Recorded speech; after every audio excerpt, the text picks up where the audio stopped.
Hello students, तो आज हम बात करेंगे केमिकल बॉन्ड्स के बारे में। केमिकल बॉन्ड्स ये एक प्रकार का फोर्स होता है जो दो एटम्स को एक साथ होल्ड करके रखता है। In general chemical bonds can be form और कैन बी ब्रोकन। जनरली जब ये केमिकल बॉन्ड्स बनते हैं तब ये एनर्जी को रिलीज़ करते हैं, और जब ये केमिकल बॉन्ड्स ब्रेक डाउन होंगे तब इनको ब्रेक करने के लिए कुछ एनर्जी लगेगी। इसी एनर्जी को बॉन्ड एनर्जी कहते हैं। अब हम स्ट्रेंथ ऑफ एनर्जी के बारे में जानेंगे। इससे पहले जो एनर्जी का यूनिट है वो है कैलोरी और जूल। जो स्ट्रेंथ होती है बॉन्ड की वो डायरेक्टली प्रोपोर्शनल होती है बॉन्ड एनर्जी को। मतलब बॉन्ड बनने के लिए या टूटने के लिए या फिर ब्रेकडाउन होने के लिए जितनी ज़्यादा एनर्जी लगेगी वो बॉन्ड उतना ही स्ट्रॉन्ग बॉन्ड होगा, और जितनी कम एनर्जी लगेंगी वो बॉन्ड उतना ही वीक बॉन्ड होगा। मतलब ये जो स्ट्रेंथ होती है इसके बेसिस पे केमिकल बॉन्ड्स को टू टाइप में डिवाइड किया जाता है।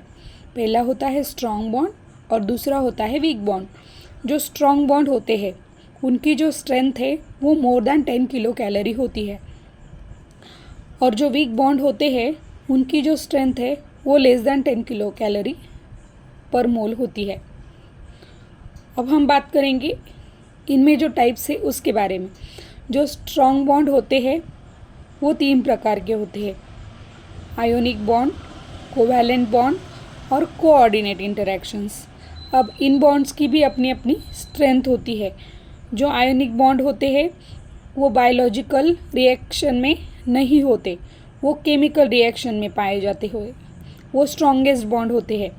उनकी जो स्ट्रेंथ है बॉन्ड एनर्जी, बॉन्ड की जो स्ट्रेंथ है वो है 100 से 400 किलो कैलोरी पर मोल्स तक। दूसरे होते हैं कोवैलेंट बॉन्ड। कोवैलेंट बॉन्ड की जो स्ट्रेंथ होती है वो है 50 to 150 किलो कैलोरी पर मोल। थर्ड है कोऑर्डिनेट बॉन्ड, इनकी 30 to 50 किलो कैलोरी तक स्ट्रेंथ होती है। अभी दूसरा प्रकार है वीक बॉन्ड। वीक बॉन्ड जो होते हैं उनकी strength less than 10 kilo calorie होते हैं। इनमें भी पहला प्रकार आता है हाइड्रोजन बॉन्ड। हाइड्रोजन बॉन्ड जो होते हैं वो वीकेस्ट बॉन्ड होते हैं, स्ट्रॉन्गेस्ट वीक बॉन्ड होते हैं। इनकी जो स्ट्रेंथ है वो 5 to 7 किलो कैलोरी पर मोल होती है। दूसरे होते हैं आयोनिक इंटरैक्शंस। आयोनिक इंटरैक्शंस की स्ट्रेंथ जो होती है वो 3 to 7 किलो कैलोरी होती है। तीसरे होते हैं हाइड्रोफोबिक इंटरैक्शंस। हाइड्रोफोबिक इंटरैक्शन की स्ट्रेंथ 1 to 3 किलो कैलोरी पर मोल होती है। और लास्ट में जो आते हैं वो है वैन डर वाल्स फोर्सेस।